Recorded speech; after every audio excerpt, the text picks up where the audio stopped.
Hey yo, man. It's your boy Babyface Trucker back at you with another video. Um, the sun is in my face a little bit right now, so I'm trying to stay up high to where you can get my color so you can actually see what I'm saying. But I got on here today, I wanna make a video and discuss to y'all and talk with y'all about this issue that we got right now. They call a truck uh, a trucker shortage, man. And you know, I feel like that the subject has been toured around for years. Um, and I'm kind of basically, in a sense, tired of it. You know, um, as a lot of you may know, for the little bit of videos that I've did, I'm very passionate about this industry. Have have been ever since I was a younger little boy. I don't really take lightly to somebody insulting my intelligence, so to speak.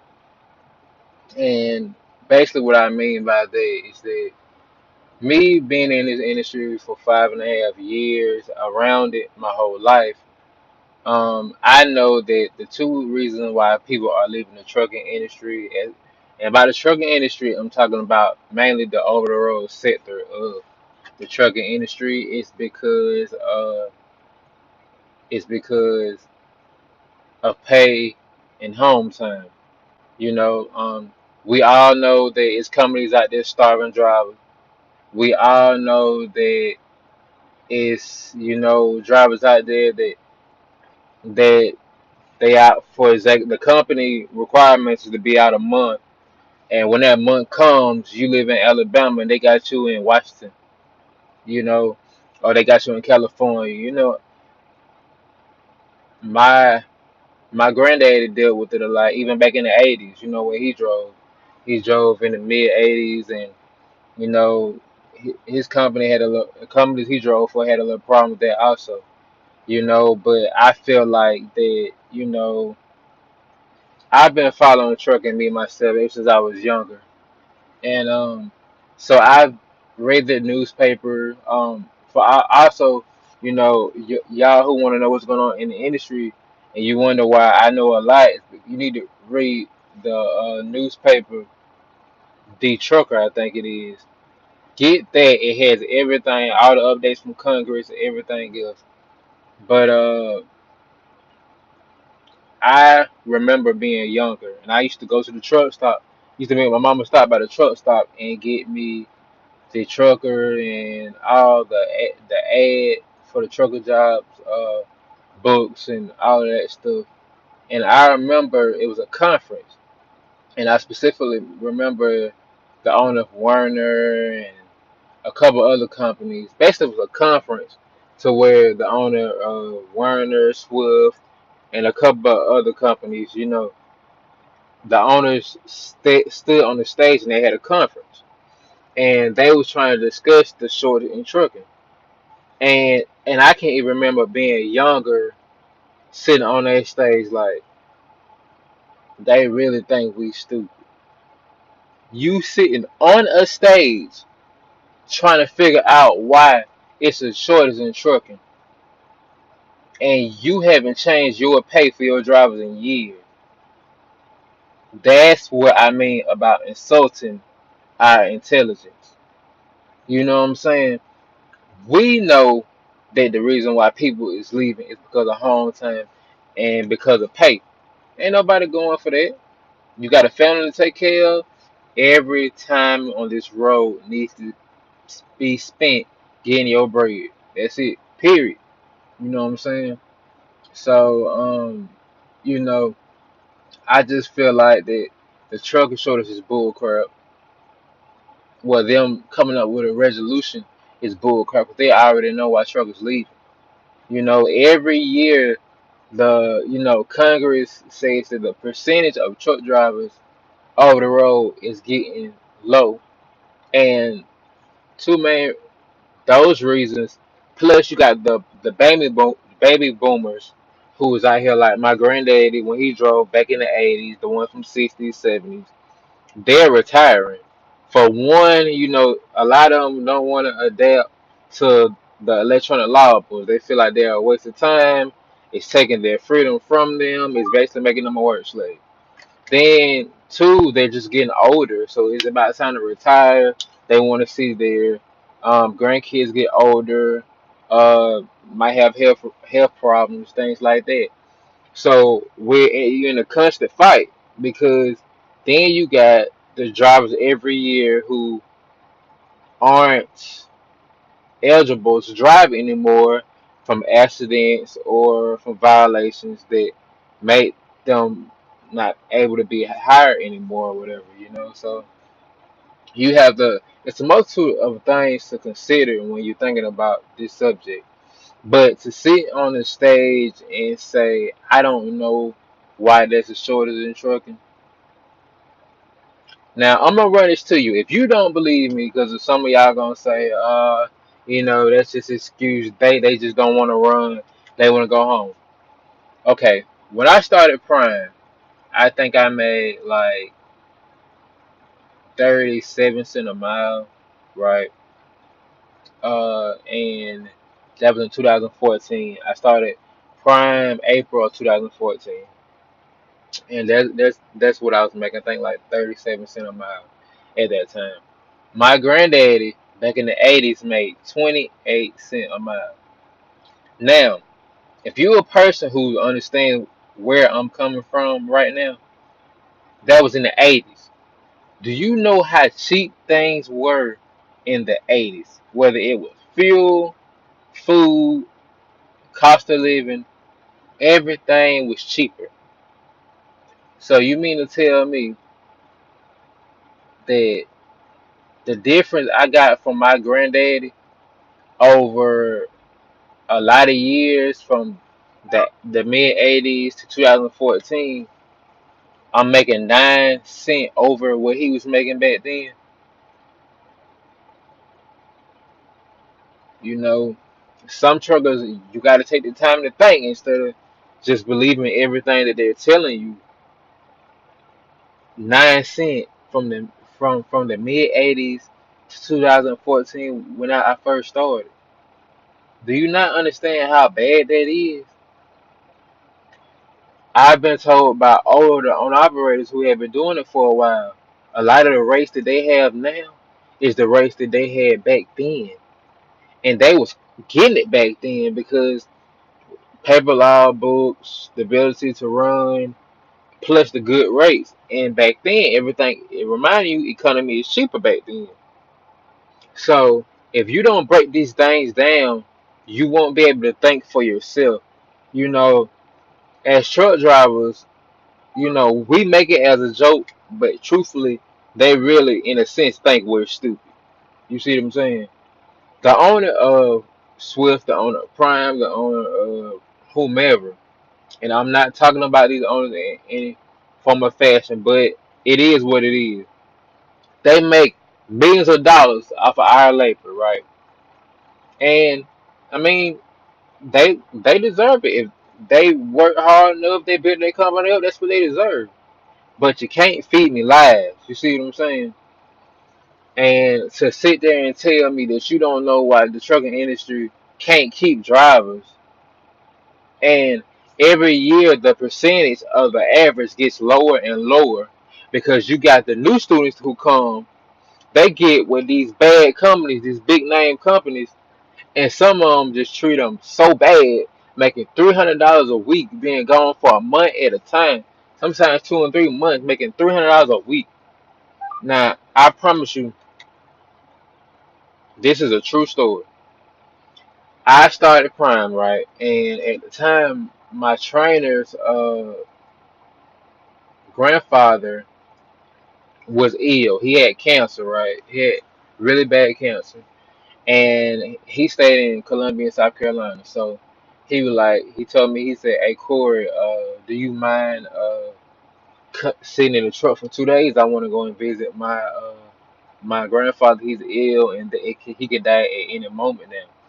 So I said, yeah, man, ain't no problem, I go sit in the truck, and ain't no big deal. So we went back to his and we said it. I said it the pilot. So I wanted to learn. 'Cause I was obsessed with old school trucking. You gotta understand what family I come from, man. Like we all obsessed with long noses and gears. I drive an automatic now, but that wasn't how I was raised. We didn't know nothing about no automatic when I was coming up. So I wanted to learn how to read a map. And my trainer, he uses map, but then he really didn't. Like majority of it was based off of, um, the GPS. He put it. We had a little Qualcomm, put it in the Qualcomm, go, and that's pretty much it. So I saw the Swift driver, and this is no shade at Swift, but it is a true story. So I saw the Swift driver, and I was like, I rolled down my window, and I waved my hand so he could see me. And I'm like, hey man, I said, you know how to read the map? He's like, yeah, I know how to read the map. And just so happened he was there at truck stop all day. I said, you mind teaching me? I said, I pay you, whatever you want. I just want to learn how to read the map. He said, okay, cool. So, and I guess it was just me being impatient. I probably could have waited till my trainer got back, and he probably could have showed me. I just didn't know if he knew everything about it. Because I really didn't see him use one that often or any at all. So, um, time come. Well, he says, yeah, I'll teach you. So we get there. We get out the truck and we go see. They had a little table outside of the pilot. So he said this is how you do this. You go to the back. You look up your state and city. You look up the little codes with F9 or however it is line, and you go back and you look for this and you do all that. So I said, okay, I appreciate it. He said, hey man, he said, you mind buying me a black and mouse I did this for you? And I was like, yeah, I don't mind, but it kind of struck me as weird, like why do you want me to buy you black and mild? Like, So we got done with that and we got to talking and he started telling me the story. He was like, man, he said, I got a baby at home, and he said, I'm not making no money. And he said, basically all the money I get, I'm sending back home, and he's like, my baby is like 2 months old. And it's like in my mind, I'm thinking, man, like, God dang, like, I'm coming from prime. I'm eating. You know what I'm saying? Even though in training, I was eating. So, I was like, I like, you not making much. He said, nah, man. He said, my paycheck's been averaging around 300 and something. He said, might top out at majority of the time it tops out at about four or something. And I said, you over the road? He said, yeah, I'm over the road. I stay out about a month at a time. He said, matter of fact, he said, I'm teaching you how to read a map simply because my trainer taught me. But he said, I can't even afford to get a map right now. 'Cause I'm sending, I can't even afford to spare the $50 for the map because I'm sending money back home. So he said, I got a GPS and, I just be hoping that it don't end up messing me up. And, at the time, I was grateful that I had two. I had bought a Raymond Nelly map and it was at the time 2014 had the red Peterbilt on there with the covered flatbed wagon. So I said, hey man, I said, and then what? And then I had that map, and then I had a the enlarged version when they came out with that one, and I like that one better because I could see it more closer.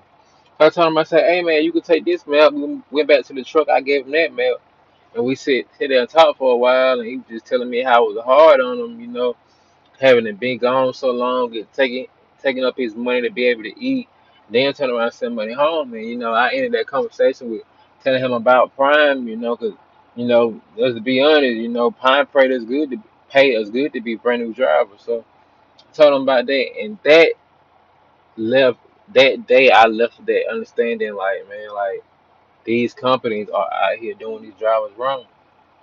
So people always talking about, oh, Swift got the brand new trucks, or Swift always got the latest truck. You don't hardly see them with old truck. It's the reason why. If I wasn't paying my driver any money, I could afford every brand new truck. Shoes that they could probably be afford to be riding around in 379 Peterbilt if they wanted to, and that just ain't right, man. Like, and they gonna keep drivers because they got a school, so they ain't worried about treating their drivers good. They don't have to.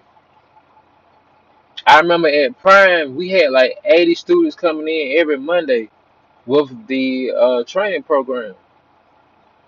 So it's like, so it's like they have no reason to treat you good because they got somebody coming in every week for training, and they not worried about they not worried about anything.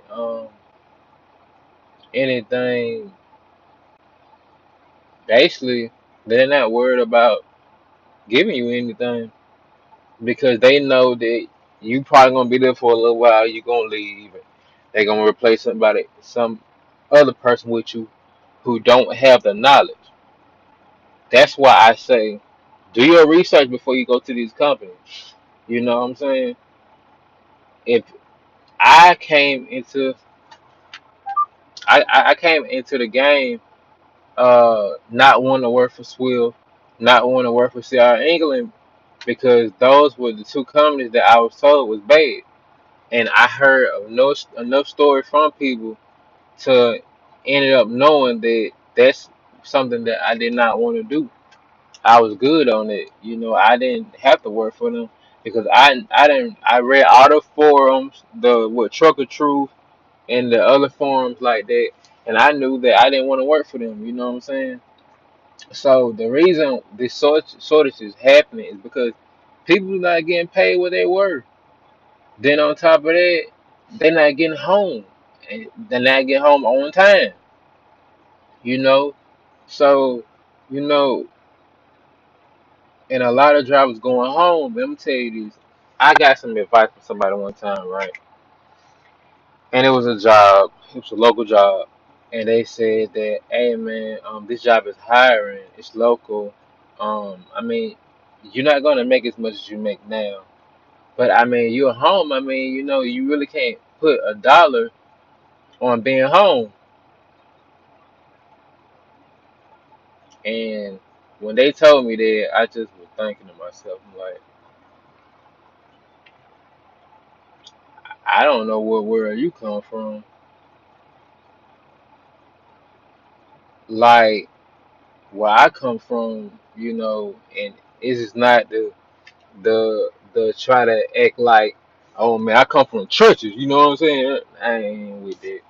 But I do come from being in a household growing up the well, you know, my mama didn't have the money for the lights and stuff, and we had candles, all of us in one room. So that having them experiences let me know that I can't settle just to be in a comfort zone. It won't happen. That won't happen. Just because I'm not getting my home time and to come home and say, well, I'm just gonna settle for being at home and I'm gonna make this $12 an hour, in which a company offered me that $12 an hour. So man, I'm not down with that. You're gonna have to pay me what I'm worth. And if I gotta stay on this road to get what I'm worth, that's what I'm gonna just stay on this road to get. I'm sorry. All right, man. Hold on for a second. I was hoping they wouldn't take them today, but damn it. Uh, Hey, can I get you to do me a favor? uh, Scoot over towards the railroad tracks. yeah, I got to get Big Ugly right there. okay, all But right, I'll move up. I'll move back so you can get wiggled around. okay, all right. Thank you. No problem, no problem. Hold on for a second. I gotta back up for this driver.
Alright, my bad. Just had to have a local driver. I was in the way to get into his door. But man, that's what it is, man. Like, don't let these companies insult your intelligence. You have to know that we're not getting paid enough. If you don't believe me, do what I did. Compare. As an older driver, what he was getting paid back in the day. They'll tell you the money hasn't changed, man. The money has not changed, and you have to know yourself. Like, we're getting screwed. You got to think. If you don't believe me, ask. And this is just comparison to the loads we haul. You can be hauling $1 million load in your trailer, and you won't be getting paid a dang thing to haul it. And that's how it is. Whether owner operators, company drivers, whatever. But the last thing, you know, I want to tell y'all about is that if you're gonna last in this industry, if you are gonna say, "Hey, look, this is it for me. I can't do nothing else. I can't be nowhere else. I can't go back to unloading trucks," in which that's one of my past jobs. Um, you have to know that you signed up to deal with a lot of BS, man. But as long as you love trucking, you'll survive. And what I mean by that, I'm gonna give you an example. I love trucking. I can't stand this industry. And I know you probably say, well, it's the same thing, trucking in the industry. Nah. For me, I split it up like me driving this truck, me bagging this truck, uh, me going from state to state, the love of the traveling. That's the love for trucking. You see what I'm saying? I love what I do. I love getting on the highway, get blowing 600 and some miles a day. I love all of these things, but I can't stand the industry. I can't stand I can't stand a multitude of things with this industry. I can't stand the shippers, sometimes I can't stand the receivers, and I can't stand the companies sometimes either. And I know the companies look out for their best industry, their best. They look out for what's best for them. But in looking out for best for them, they screw you a lot of the time. Part of the industry. So you just have to determine, do you love trucking itself? Because if you do, your love will surpass the industry. Your love of trucking will surpass the BS of trucking. So you just have to know what's important to you, and when you figure that out, you'll know is it meant for you. You're gonna have bad days, you're gonna have good days, you're gonna have days you wish that you never even stepped foot in that CDL class. But it'll pay off in the end. If you work hard enough, it will pay off. Trucking is one of them industries where we gotta go through twice the amount of stress and the bull crap to get to the top. But when we get to the top, it's rewarding. It just take a lot of hard work, just like anything else. So man, that's about it. All I had to say. Just keep pushing. I know a lot of y'all on operators having problems with these freight rates, but just keep pushing, man. Know your worth.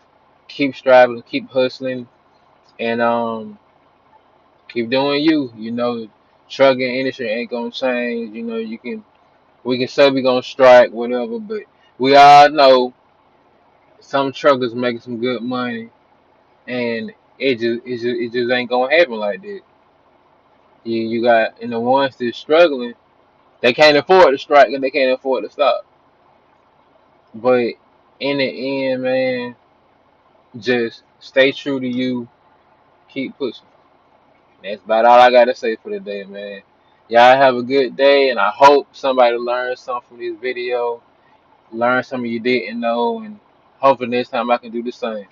Y'all take it easy, man.